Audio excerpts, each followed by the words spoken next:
Divyavani channel में आपका स्वागत है। आज का दिव्यवाणी उपदेशक ग्रंथ अध्याय 12 से लिया गया है।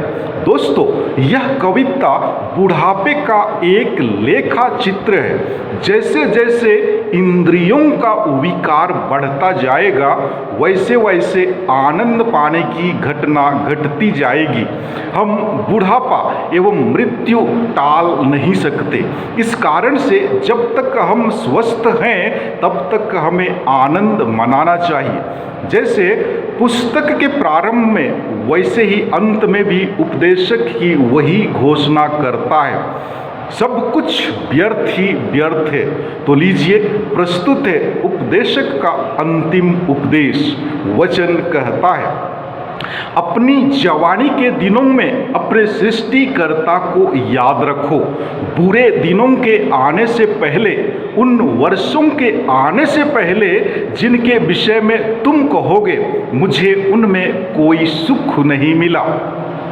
उस समय से पहले जब सूर्य प्रकाश, चंद्रमा और नक्षत्र अंधकारमय हो जाएंगे और वर्षा के बाद बादल छा जाएंगे।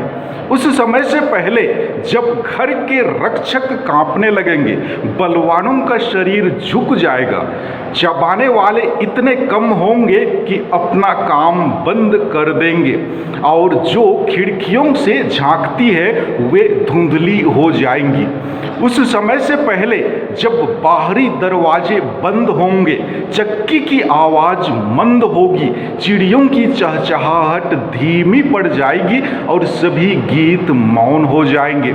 उस समय से पहले जब ऊंचाई पर चढ़ने से डर लगेगा और सड़कों पर खतरे ही खतरे दिखाई देंगे, जब बादाम का स्वाद फीका पड़ जाएगा, टिड्डियां नहीं बचेंगी और चटनी में रुचि नहीं रहेगी, क्योंकि मनुष्य परलोक को सिधारने पर है और शोक मनाने वाले सड़क पर आ रहे हैं।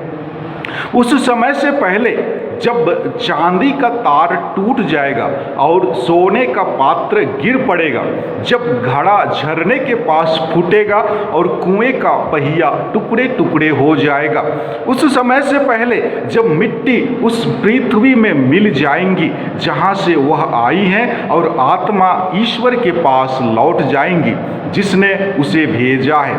उपदेशक कहता है, व्यर्थ ही व्यर्थ, सब कुछ व्यर्थ है। उपदेशक न केवल बुद्धिमान था, बल्कि उसने जनता को प्रज्ञा की शिक्षा दी थी। उसने सोचने और परखने के लिए बहुत सी सूक्तियों का संकलन किया था। उसने सुंदर सूक्तियों को खोज निकाला था, जिनका सही अर्थ यहाँ लिपिबद्ध किया गया है। ये शब्द प्रमाणित हैं। बुद्धिमान के शब्द अंकुश जैसे हैं। उसकी सूक्तियों का संग्रह मजबूती से ठोकी कीलों जैसी है। ये सब एक ही चरवाहे की देन है। पुत्र, सावधान रहो, उनमें कुछ नहीं जोड़ो। अनेक ग्रंथों के निर्माण का अंत नहीं होता और अधिक अध्ययन करने से शरीर थक जाता है। ईश्वर पर श्रद्धा रखो और आज्ञाओं का पालन करो, यही मनुष्य का कर्तव्य है, क्योंकि ईश्वर हर कार्य का न्याय करेगा, चाहे वह कितना गुप्त क्यों ना हो, और वह उसे भला या बुरा सिद्ध करेगा। दोस्तों, विश्वास एवं भरोसा, ये दो गुण जीवन की किसी भी सफलता के लिए अत्यंत आवश्यक है। वैवाहिक जीवन में एक साथी दूसरे से विश्वास एवं भरोसे की आशा करते हैं। अक्सर वैवाहिक जीवन में असफलताएं आपसी विश्वास एवं भरोसे की कमी के कारण होती है। मित्रता एवं घनिष्ठता एक दूसरे पर भरोसा के द्वारा होती है।